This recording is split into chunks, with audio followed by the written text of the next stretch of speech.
Hey everybody, this is Robert from Black Belt Gaming. There's another game I'm interested in learning how to play. It's quite popular these days and has been featured on a number of channels already. But I'd like to know how to play it, and it's called Mage Wars. And what I'm going to do is I'm going to run through quickly kind of a sample game here between two different mages. And I've got some of their statistics scaled down, so the game should be much shorter. But I think there should be enough there that I can learn how to play this. So let's get started. In the main rule book, there is an option for Apprentice Mode, which means that all mages are equal. So I guess there are some particulars to a mage that won't come into play during my little sample game here. So 10 channeling will do that. 24 life, I'm gonna drop that in half. I'm gonna go all the way down to 12 just to make this game go faster. And there's a basic melee attack of 3, and it looks like no armor unless we have a spell that changes that. So we're gonna set up the board, and we're gonna set up the board in the style that the Apprentice Mode recommends, which is basically half the board. So let's get going. Oh yes, one thing, there was a recommendation for Apprentice spellbooks, and these are, I guess, simplified, streamlined spellbooks for the 4 different mages that come with the set. So I was trying to choose which 2 I wanted. I thought I might go with a basic struggle of good versus evil, maybe the Priestess versus the Warlock, and see what happens there. So those are the 2 I guess I'll start with, and I'll be using the Apprentice spellbooks. Alright, I've got my 2 boards set up, and the 2 spellbooks are made. I've got the Apprentice spellbooks. I think I've got the Wizard here, and then I think I filled in with the Warlock back here. So I'm going to be sort of reading his backwards, and then I think I do have the Priestess first here. So those are the spell books. Okay, so we'll put the Priestess over here to my left, and we'll put the Warlock over here to my right. And to determine which one of them is going to have the initiative and go first, we're supposed to roll a 12-sided die. So ladies first, we'll let the Priestess have the first roll.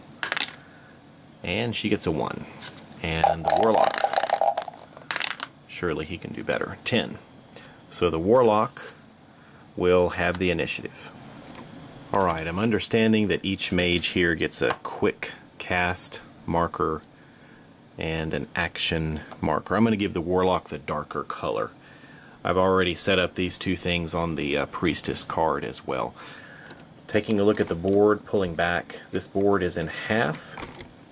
So that up there is just going to be a big wall, and we got 1, 2, 3, 4, 5, 6 squares total for our beginning battle here. She's going to start up in this corner, Warlock down at the bottom to the right. Okay, on the back of the main rulebook is a breakdown of the game round. We've already determined who has the initiative. I believe this is only rolled once, and then it alternates back and forth.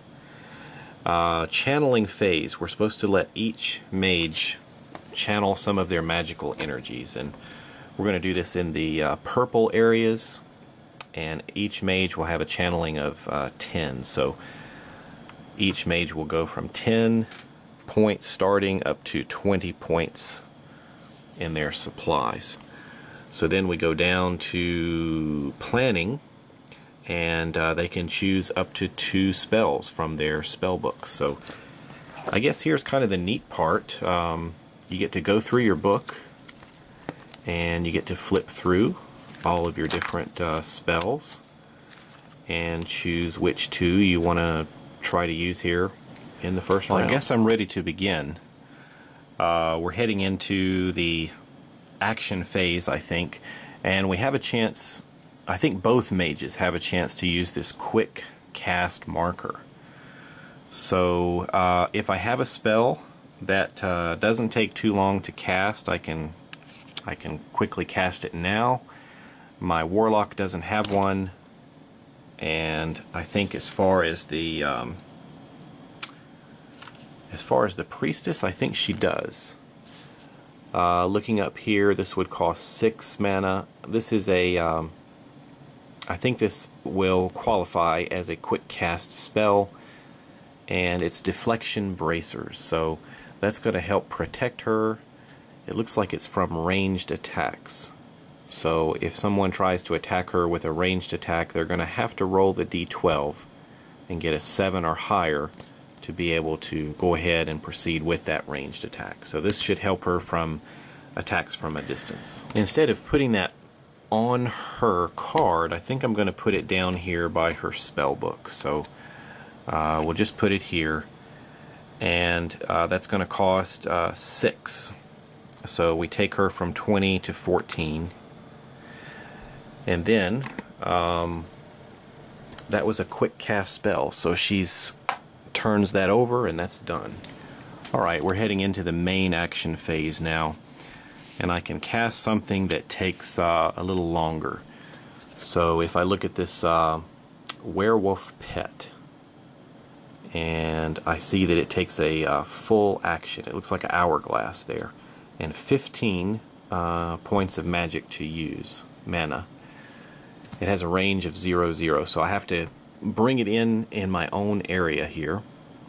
So let's do that. We'll put this down beside me, and I'll turn over this. This is my main action here, and I think he gets his own action marker, so we'll put one on him, but since he's just being summoned, we'll turn that over, and that costs 15, so that's going to put us down to 5. And then the Priestess gets her turn. Well, the Priestess has 14 in her mana supply, so she can summon as her full action for the turn. She can summon this Royal Archer. Hopefully this will be someone that can stand back and fire off arrows either one area or 2 areas away, and maybe either weaken or pick off some of the enemies as they're approaching. So 12 points, that'll take her all the way down to 2, and this needs to, it's a 0/0, it needs to go in her area, so we'll put that beside her, and we'll give it an action marker as well. Oops, wrong way. And that was her main action, so there we go. Well, I think we're now heading into the final quick cast phase. So we were able to do a quick cast earlier on. I think we can do this during the action phase, the main part, and then you have one more chance at the end. He's going to use his now, and we're going to use this Bear Strength. That doesn't have the hourglass symbol. It has, what is that, a lightning bolt. Bear Strength. It's going to give this werewolf +2. So this is, I guess it needs to go on a living creature, and it does say creature up there, so I think we're alright. And let's see. It's got 2 costs. One is 2 for putting the enchantment down. So we're going to go from 5 to 3. And then I think at that point it could be just somewhat tucked under the werewolf card so that my opponent wouldn't know what I had under there. And then there is a point where you can reveal, and I needed to look up the timing of this. You can reveal at the end of any phase, so there's a lot of opportunities to reveal from what I'm understanding. You just can't do it during the middle of an action. So at least I think that's how I'm understanding it. But I'm going to go ahead and reveal now so that I can go ahead and use the mana on my supply, or from my supply. So as I'm reaching the end of this, I'm going to finish up the quick, quick cast phase. We'll reveal now, and that's what that eyeball is. and you have to pay another 3 for this enchantment to work. So we're going to go down to 0. But that's going to fully pump up the werewolf now, so that he gets +2 on his melee attacks. That should make him quite dangerous. Alright, I think that's going to finish up round 1. Each of our mages cast a couple of spells, and we've turned over all the action markers, so in the next round the initiative will switch over to the Priestess. We'll turn all these markers back over to their sunny side up, basically, and then head into round 2 and see what we can do. That'll include picking 2 more cards and channeling some more mana to cast those spells. So I hope you'll join me as I'm trying to learn Mage Wars. Thanks, everybody.